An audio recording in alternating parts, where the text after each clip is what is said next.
Chapter 25. While the town conducts a meeting regarding the most recent livestock killings, Inti goes food shopping.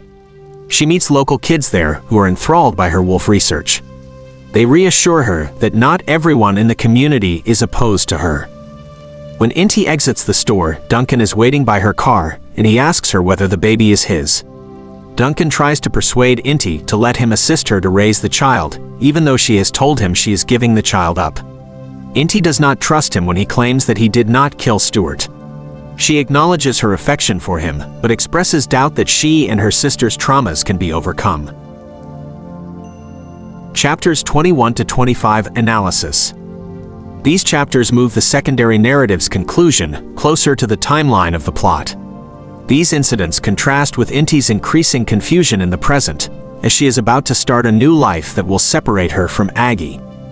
With Colm killing 14 and the wolves continuing to assault the farmer's animals, the wolf story takes a terrible turn.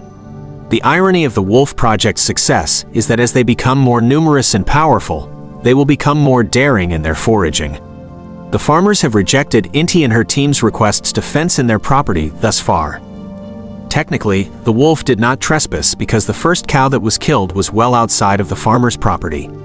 The farmers appear to seek an excuse to kill the wolves more than they want to protect their animals because they dislike having to alter their way of life. These chapters highlight how Inti and Aggie's PTSD affects them. They mistake Gus for Duncan several times. This is the first guy they have encountered since the rape, although they have no reason to suspect that he is an abuser. Despite Inti's admission that she likes him, neither of them trusts him. Due to his violent father, Duncan has had his own traumas. Inti is conflicted about the moral ramifications of killing an abuser.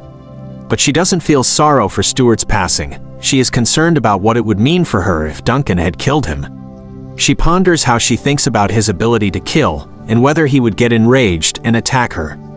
Every man she's ever known has mistreated women. Because she lacks an example of a positive male-female relationship, she has chosen to isolate herself from romantic interactions as much as possible.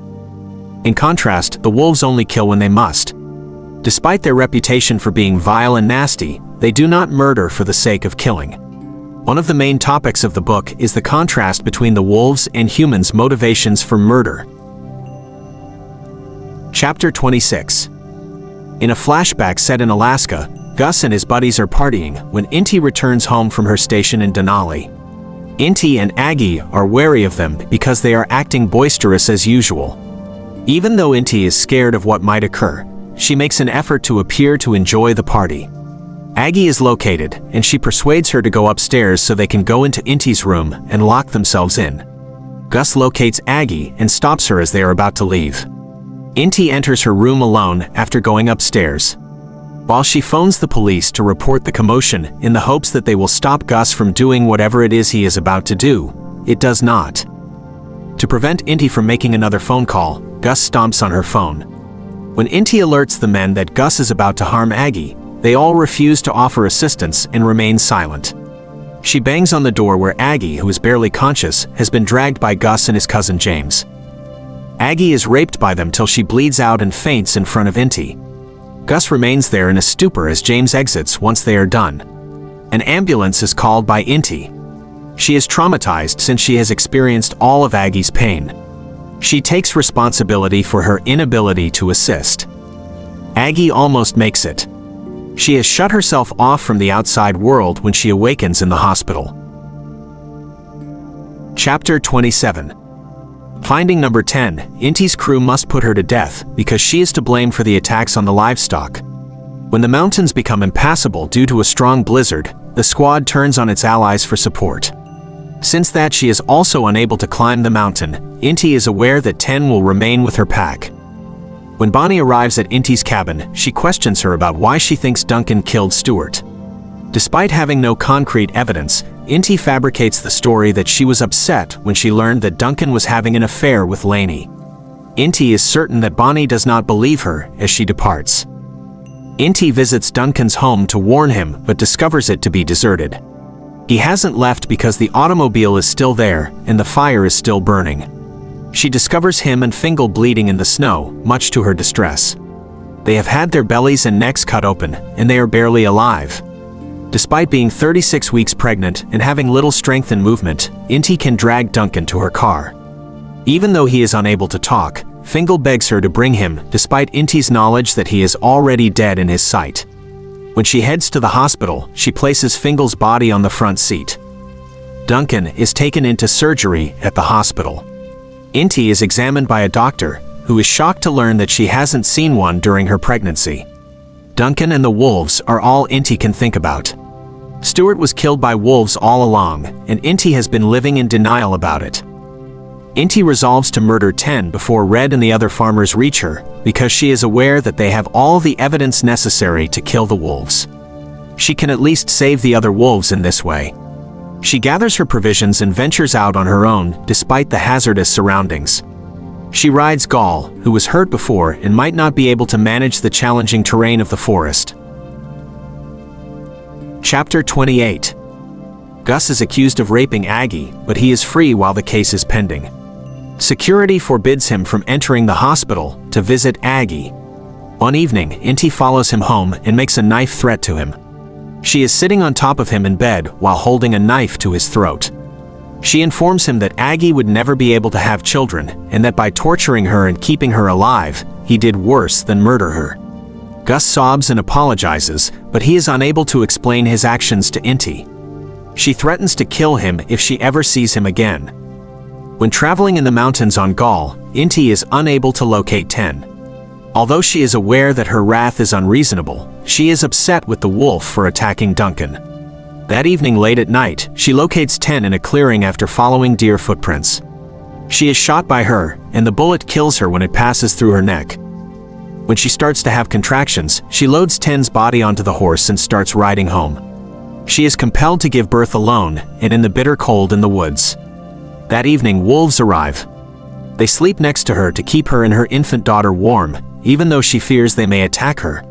She will not know whether this was a dream or reality when she wakes up. Chapter 29. She starts walking home the following morning. In the middle of the night, Gaul escaped, but Aggie shows up riding her. Aggie speaks for the first time since the rape. Aggie replies that she will return for Inti after the infant is secure when Inti instructs her to take the child. Red McCray arrives and takes Inti to the hospital before Aggie gets back. Chapter 30. Inti awakens in the hospital with Aggie and her child by her side. Because she believed that both Stuart and Duncan were abusers, Aggie admits that she killed Stuart and made an effort to kill Duncan. Aggie hears from Inti that she was mistaken about Duncan. Duncan has never mistreated her, and she adores him. Inti is saddened that she killed 10 without cause, and Aggie is devastated by her error. Red welcomes Inti with flowers and explains that their success in the Wolf Project depends on their cooperation. He acknowledges that killing number 9 was wrong and recognizes why Inti is so committed to the survival of the wolves.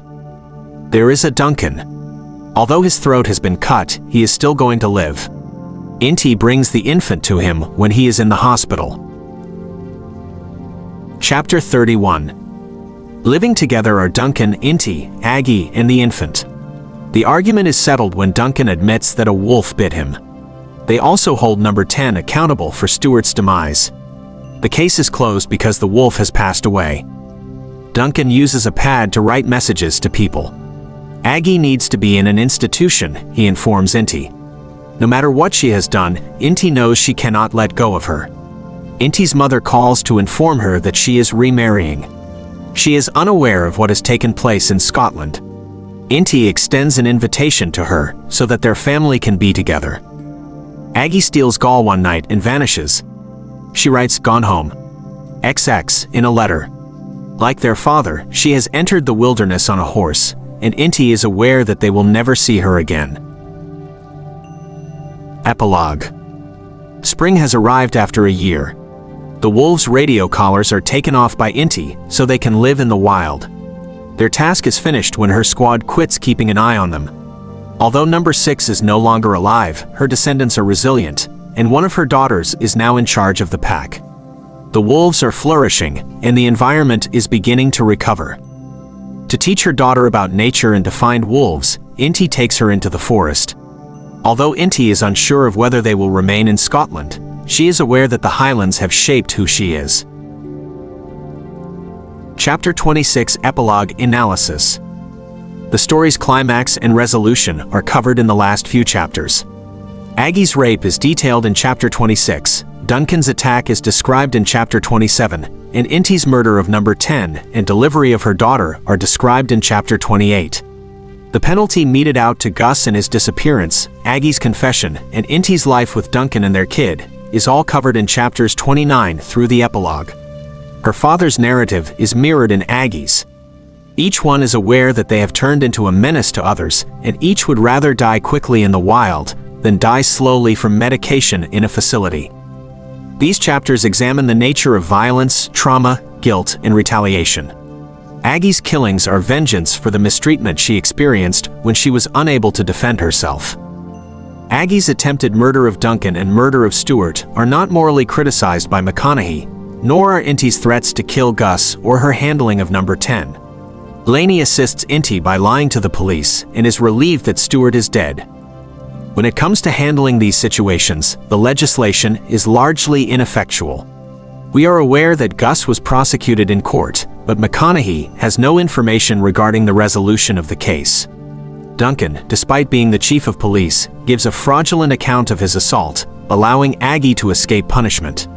Red is exempt from prosecution since Inti's team was unable to demonstrate that number 9 was slain unlawfully. It is up to the readers to decide whether it was right or wrong for these characters to dispense justice on their own. Character analysis. Inti Flynn. Inti Flynn is the main character. Her age can be estimated from the timeline of the book to be in her early to mid-30s. The only physical description McConaghy gives of the character is that she resembles her sister. The reader gains a thorough understanding of Inti's ideas, feelings, and motivations because the novel is delivered from her point of view. Because Inti occasionally fails to recognize her emotions, especially in the context of relationships, this knowledge is hampered. As Inti gets closer to making her needs and aspirations known, the story retains a sense of suspense throughout these sections. Moving back and forth between Australia and British Columbia gave Inti a complicated upbringing. She and her twin sister Aggie get along well, and most of the novel's events are built around their unique relationship. Inti has mirror touch synesthesia, a syndrome that causes her to feel other people's feelings and sensations. She can feel sympathy for others, but the illness also puts her in danger and exposes her to anguish and suffering. The latter outcome is vital to the plot since it made her experience her sister's rape out of necessity, stopping her from intervening and leaving her with lifelong anguish. A wolf expert named Inti studies wolves. When she was young, she encountered her first wolf in the forests of British Columbia. Since then, she has become obsessed with the mystique surrounding wolves and has dedicated her life to preserving the species.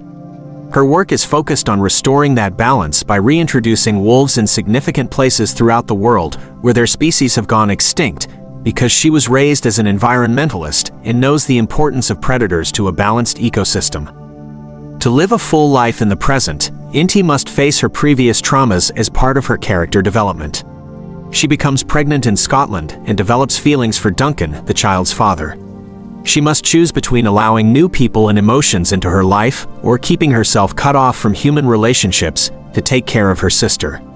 Inti ultimately discovers that despite the world's potential cruelty, it is vital to take a chance on loving and trusting other people. Aggie Flynn. Inti's twin sister, Aggie Flynn, serves as Inti's stand-in throughout the book. She is more gregarious and impulsive than her sister, a former language instructor. Since they were little, Aggie and Inti have shared a home and created a secret sign language. Both parties struggle to envision life without the other. Aggie, who has PTSD, stays in Inti's Scottish cottage for most of the book. Aggie has moments of clarity and intelligence. She can prepare dinner, read, or have a discussion during this time. Yet these alterations are sudden and unpredictable. The majority of the time, she appears to be in a coma. Aggie married Gus, an abusive man, while she was a resident of Sydney. Aggie refused to leave despite Inti's best efforts because Gus promised to kill Inti if Aggie tried to go. Aggie suffers from significant psychological effects as a result of the rape's long-lasting trauma, frequently having attacks by Gus in her head. Aggie kills Stuart and makes an effort to kill Duncan out of fear of sexual abuse. She takes justice into her own hands even after realizing the guys are not Gus, since she knows, or assumes in Duncan's case, that they are abusers. Finally, Aggie realizes that she is unable to participate in Inti's new life. Similar to their father, Aggie vanishes into the woods. Alexander Flynn. The father of Inti and Aggie is Alexander Flynn. He is Canadian and resides outside of Vancouver in the woods. He is a naturalist and a former logger who lives off the land. After realizing that trees are worth more as living things than as raw lumber, he developed a deep enthusiasm for environmental preservation. He detests all things artificial and feels a close spiritual bond with the forest. In the book, he expresses his worries about the necessity of halting climate change and the risks of encouraging environmentally destructive enterprises. The daughters spend the summers with Alexander, who is divorced from his wife, for 3 months. Alexander instructs them on how to hunt, track, and survive off the land on these journeys. Both sisters develop a bond with the forest and adopt his conservationist principles. Dementia strikes Alexander in his senior years.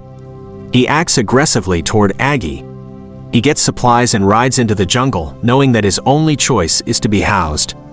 When Inti and Aggie look for him, they are aware that he has fled into the woods to end his life peacefully.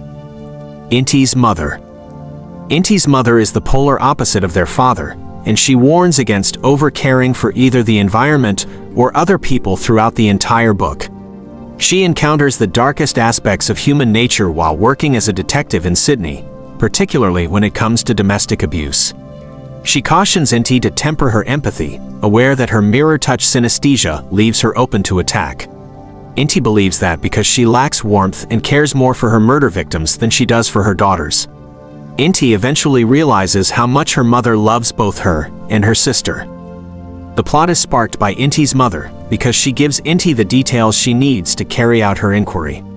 To prove that neither Duncan nor anyone else in town could have killed Stuart, Inti compiles a timeline of the incidents leading up to his slaying under the guidance of her mother. This information triggers Aggie's confession and Inti's murder of number 10, which serves as the novel's climax. Duncan McTavish. The police chief in the small Scottish Highlands town where Inti is working on her initiative is Duncan McTavish. Duncan is a tough, affable, and intellectual man. His distinctive physical trait is a limp, which Inti later discovers was brought on by his violent father. After helping him retrieve a horse that had fallen down a cliff onto a freezing river, Duncan develops an interest in Inti. Even though he has doubts about her wolf project, he is impressed by her fierceness. He believes it will just lead to turmoil, just like the other residents. Duncan tries to persuade Inti that not everyone is nasty and that she should be open to deeper relationships after learning that she is carrying his kid. He attempts to persuade her to allow him to assist in raising the child. Inti has a foil in Duncan. He stands in for the law, which she feels fails victims of domestic violence as the police chief.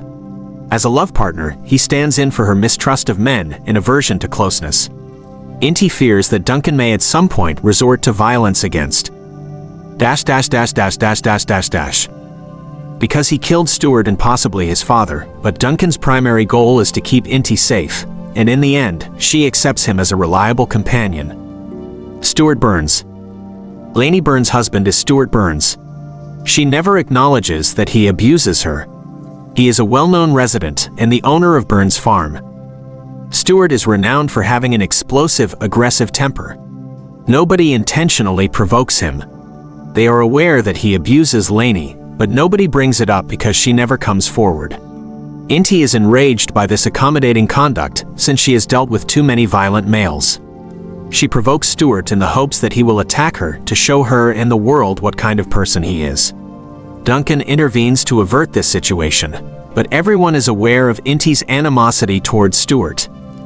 Because Stuart's murder compels Inti to face challenging truths and make decisions with potentially life-altering repercussions, Stuart serves as a plot catalyst. Although it's not obvious if Aggie's killing of Stuart gives her closure, he is Gus's double. Red McCrae. Red is a well-known figure in the farming community where the wolf study is being conducted. He is the book's strongest opponent, arguing persuasively that the farmer's way of life is threatened by the arrival of wolves to the highlands. Red's dislike for Inti and her wolves is no secret. If any of the local animals are killed, he even threatens to wipe out the wolves. The first human to shoot a wolf is Red, which sets off several story developments. Without evidence to the contrary, Inti cannot hold him accountable for his alleged mistaken belief that Number 9 was a wild dog. After Inti gives birth in the forest, Red ultimately rescues her. Later, he expresses guilt for having killed the wolf and commits to collaborating with the biologists to ensure the project's success. Red questions Inti's perceptions of human nature. When it comes to people, Inti takes an all-or-nothing stance. Either they are all good or all awful. She used to think that people were naturally nice, but after going through certain horrific situations, she started to think that everyone was bad by nature, including herself. Red's change of clothes causes Inti to be perplexed. Something she didn't think was possible, heart. She thinks Red has come to kill her when she is bleeding in the woods, but he saves her. One of the incidents that aid Inti in developing a more optimistic perspective on human nature is his transformation. Number 6, Ash. The female wolf Number 6 is Number 9's lover. They are the Abernathy Pack's leaders. Even though naming the wolves is against convention, Evan chooses to call one Ash. Because the wolves are frequently put to death, and because the scientists are occasionally responsible for doing so, they are not supposed to develop attachments to them. Despite this, Inti bonds with Number 6 since his survival is similar to her own. Inti keeps a close eye on 6 and 9's relationship, as well as 6's pregnancy. After Red murders her partner, Inti is concerned for the safety of 6 and her puppies. 6 is a meaningful number because she stands for resiliency and hope. Inti feels better about the wolves than she does about people. Though she is unaware of it, her interest in 6's survival reflects her desire to prosper as a member of a family. She identifies with them. Number 10. The Glenshee Pack's exceptionally aggressive female, Number 10. When the pens are opened, she is the first wolf to leave. Aggie, the violently inclined wild sister, is represented by the Number 10. Number 10 has demonstrated that, unlike other wolves, she is not afraid of people, making her a potential suspect in Stuart's murder and Duncan's attack. Inti admires 10's daring and independence just as much as she admires 6's perseverance. Because Inti does what she anticipated the farmers would do, blame a wolf for a human attack and needlessly kill it, death 10's is a cruel irony. Themes. Domestic violence's cycle. Domestic abuse is frequently portrayed as a three-phase cycle in which violent and loving conduct alternates. The three phases are also referred to as the crisis period, the tranquil phase, and the honeymoon phase. To better comprehend the complexities of abusive relationships and why women choose to remain with and occasionally defend the abusive partners, American psychologist Lenore Walker devised the model in her now classic book, The Battered Woman, 1979. This pattern is repeated in the behavior of the novel's abusive characters, as well as in the actions of the neighborhoods where the abusers live. Walking on eggshells to avoid upsetting the abuser is a hallmark of the initial or tension phase. The partner worries that every perceived offense could start a violent episode. This stage in the book corresponds to Aggie's treatment of Gus. She ensures that he thinks she is having fun by matching his moods. Like Lainey, she hides her anxiety because she knows that if her abusive husband notices a change in her behavior, he will grow angrier. An illustration of how a tension and crisis phase come together is Duncan's explanation of how he acquired his limp. "My father hit my leg with a cricket bat. I broke my femur. Mam wrapped me as best she could since she didn't want to aggravate him by taking me to the hospital, but it healed horribly." Duncan's mother, who was being abused, made use of her instinct for survival to lessen the danger. Threats, destructive behavior, drug and alcohol misuse, and acts of physical, sexual, and psychological violence can all occur during the crisis phase. Gus raping Aggie is the strongest illustration of the crisis phase in the book. The opening of chapter 26 demonstrates how the situation escalated from stress to crisis. Gus was miserable, and he was enraged with his wife, who was afraid of him and attempting to get by the days without provoking him. Thus he frequently filled the house with drinkers who had an almost stubborn drive to become inebriated. Even though Inti is not Gus's main target, she exhibits the hypervigilance of a survivor. "I watched Gus now doing shots. He was disregarding me.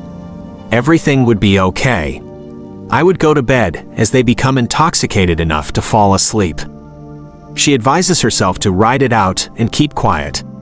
Inti's grief is immediately apparent to Aggie when she arrives. She took one look at what was happening, caught my expression, and went to her husband.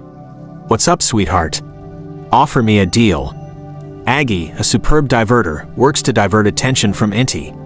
Gus becomes increasingly insistent and coercive despite her best attempts, almost succeeding. "You enjoy playing, so have fun." Neither sister can stop what is about to happen at this point. Aggie had persisted in drinking in the hopes that, like Inti, Gus and his pals will pass out and forget about them, but on this particular occasion, Gus is determined to harm Aggie. Aggie, like many victims of abuse, is an expert manager. She usually can stop things from getting worse, which gives her a false sense of control over the relationship. She gave Inti a look as she ducked behind the door, not out of control, but out of dread when she saw Gus and James bringing Aggie into the bedroom after Inti unlocked her door. The rape itself is the crisis pinnacle, but McConaghy depicts the protagonist's experiences, feelings, attitudes, and deeds as a case of sexual domestic abuse takes shape. The calm or honeymoon period is the third stage of the cycle. Following the crisis, this phase is characterized by the abuser's confession and the survivor's assurance. The abuser apologizes, sobs, and swears the abuse won't happen again. The survivor may see them again as the person they fell in love with after they pledged to get assistance. Parallels between this stage and gaslighting, or the abuser's psychological manipulation of the victim, are possible. The victim hopes that things will be different this time and wants the abuser to change. Gus is confused and unconcerned after the rape. He is seated on the ground, his hands covering his head. In Chapter 28, he attempts to pay a visit to Aggie in the hospital as an act of penitence. He apologizes and starts to cry when Inti brandishes a knife and threatens him. She asks him why he did it, but he doesn't respond and won't ever say, possibly because he doesn't know why, and perhaps that is the fundamental horror of it all, that there will never be a reason to make sense of this. He stopped sobbing, and I saw him withdraw into his icy inner world. I knew this was his coping mechanism, which he had taught his wife. Gus, like other abusers, may live in denial of his behavior because he is emotionally detached. Post-traumatic stress disorder, known as battered woman syndrome, is unique to victims of domestic abuse. In her novel, Walker created the phrase.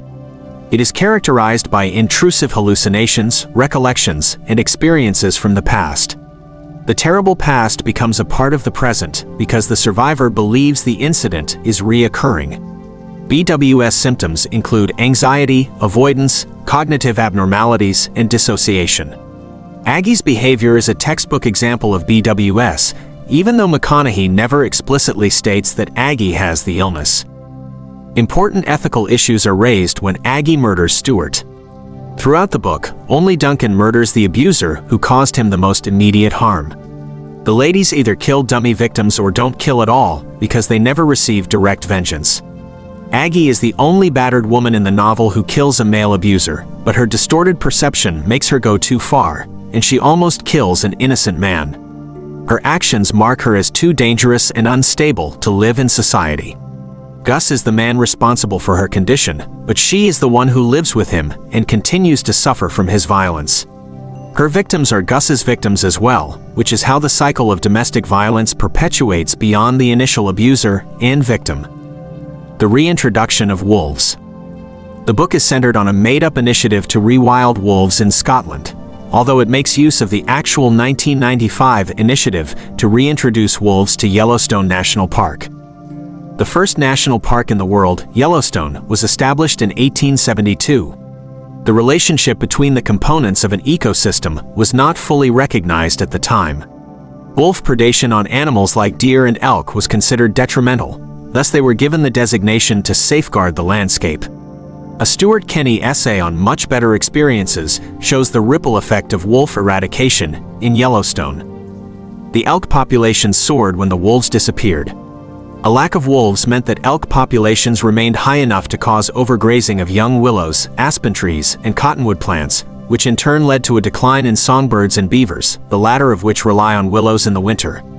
Elk were still somewhat preyed upon by bears and cougars, and hunted by humans, but bear and cougar numbers remained high enough to cause wolf predation.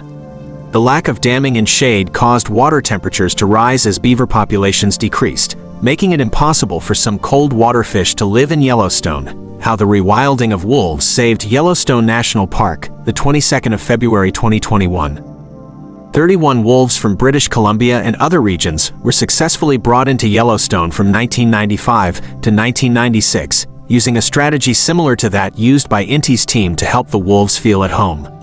The elk corpses were attached nearby to encourage the wolves to seek local prey. The biologists then put the wolves in big enclosures to acclimatize them to the environment. Wolves' homing instincts can put them in peril if they're in a new place. Some wolves' instincts could not be overcome, claims Kenny, going on to describe a wolf that a rancher in Montana shot. Similar to number 9 in the book, Yellowstone's wolf had a pregnant companion who tried to accompany him but was stopped by the crew. The initiative in Yellowstone is today recognized as the most successful wolf rewilding effort ever, although it took the ecosystem there almost 10 years to recover. The twinning twins' protective connection. A recurrent motif in the book is the relationship between twins. Inti finds out that 2 of the women in the knitting group have identical twin daughters when she shows up. All they do is whisper to each other and laugh about us, they claim, as they implore Inti for assistance.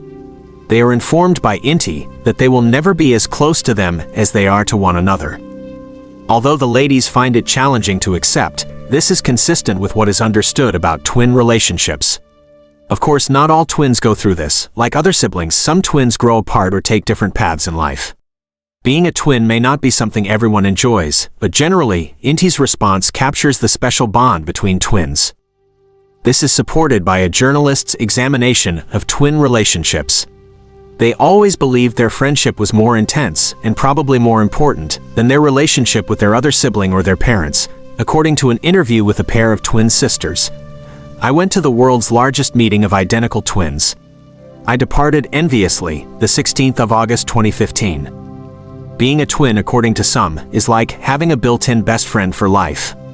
These descriptions capture the relationship between Inti and Aggie, despite the differences in their personalities and professional paths. Only they can understand their created sign language, and they can converse instantly without using words. In addition to having a strong friendship, Inti and Aggie are fiercely protective of one another. Inti is the one who requires more protection while they are younger. Aggie plays the guardian because of her fiery nature and desire to protect her sister from suffering. Aggie promises to stand up for Inti when her mother amputates her own fingers so that Inti can learn to control her mirror touch synesthesia. The girls ignore their mother's comment that they won't always be together because they both assume they will be for the rest of their lives. Twins have a special link that includes protectiveness as well as closeness, according to studies. According to a study from the University of Washington, a twin protection effect. Explaining twin survival advantages with a 2-process mortality model, the 18th of May 2016.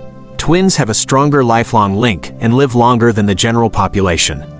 These results are consistent with the girls' efforts to protect one another, even at the cost of their own lives. Codependency is the twin bond's main threat.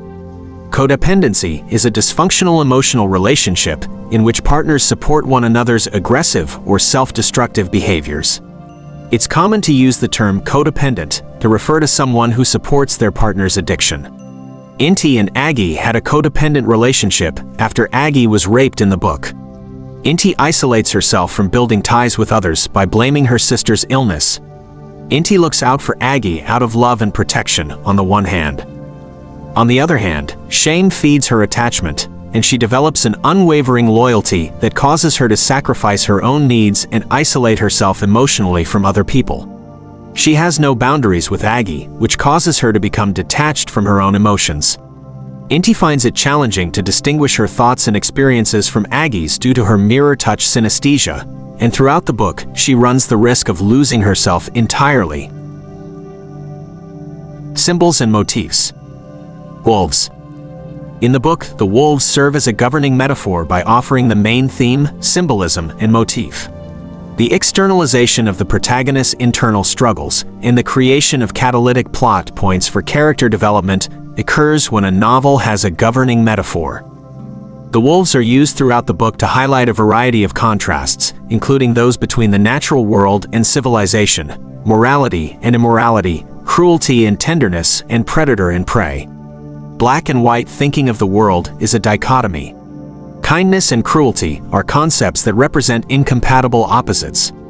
This is how Inti sees the world, especially about interpersonal interactions, during most of the book. These oppositions are revealed to be dialectics as the wolves' connection to the highlands grows. Dialectics are opposed ideas connected to and dependent upon one another. A dialectical thinking approach allows for the truth of two contradictory principles. The idea that wolves, who are regarded as vicious predators, are essential to the survival of the environment and the people who depend on it, is based on this. Due to the interconnectedness of everything, nature is the best dialectic metaphor. As Inti develops as a person, she moves away from dichotomous thinking and toward dialectical thinking, which opens up her outlook on life.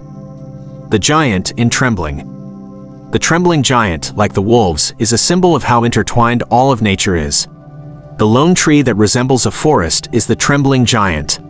One of the oldest and biggest living things in the world, it is also referred to as Pondo, and it is located in Utah's Fish Lake National Forest. When Inti first encountered the quaking giant, she says, "We three climbed a ridge and saw a forest of quaking aspen. Tens of thousands of thin white trunks with an electric yellow mist canopy above. Both trees have a vast root system and are genetically identical." Pondo is Latin for "eye spread." The fragile leaves of quaking aspens flutter in the slightest air, hence their name. The quaking giant, with its over 100 acres and thousands of individual trees, rumbles the earth with the noises of its millions of flapping leaves. Their father's memory is rekindled by their visit to Pondo, and for the first time during their journey, he recognizes his children. The acceptance is simply passing. Their father is aging like the giant. Some believe the monster to be 1,000,000 years old, according to Inti. And it is perishing. We're dominating. Due to overgrazing by deer and elk brought on by a shortage of apex predators, such as wolves, the young shoots that should regularly replace the older dying trunks are disappearing. The quaking giant represents how fragile our ecosystem is. The forces that threaten to destroy other parts of our natural world also apply to the trembling giant, despite its size and potential age of 1,000,000 years. Gal Gilach. The horse that Inti purchases from Stuart Burns is named Gilach. Because she is unable to pronounce the horse's name, which sounds like Gia Lash, she chooses to nickname it Gal. Inti does not think that Gal should be destroyed, even though it has been damaged and is no longer useful to humans. She permits Stuart to charge her the ridiculous price of £3,000 since she is so passionate about preserving the horse. Gal is given a field to graze in when Inti brings her home. Even if she eventually wants the horse to be ridden, she does not anticipate Gal to perform any labor. Aggie's mental health is represented by Gal. Aggie is a better rider than Inti and adores horses. Aggie is urged by Inti to work with Gal, but she refuses since she is afraid to leave the house. Aggie still hasn't gone out to meet Gal, according to Inti. Possibly more than anything else, this is a better indication of her mental state. One day, Inti is shocked to see Aggie outside. She says, "I watch my sister walk to the horse, reach up to Gal's mane and sling herself onto her back. I sit down on the kitchen floor and sob while Aggie leans her cheek on the creature's neck and smiles." Aggie's developing bond with the horse is a sign that she is recovering and re-establishing her connection to the outside world. Aggie's freedom is also symbolized by her moving closer to Gal. At the book's conclusion, she takes Gal with her as she rides into the wilderness. She is confident that Inti will cope without her and comprehend her decision to leave. Thank you for purchasing my ebook, Summary of Once There Were Wolves. Your support means a lot to me, and I hope that this ebook has provided you with a useful and enjoyable overview of the original book. I value feedback from my readers and would greatly appreciate it if you could take a few minutes to leave a review. Your honest review would not only help me understand what readers like you appreciate about my ebook, but it would also help other potential readers decide whether it's the right ebook for them. Your thoughts and opinions matter to me, and I would be honored if you could share them with the world. Thank you again for your support and for considering leaving a review. CB Publishers. Copyright CB Publishers 2023.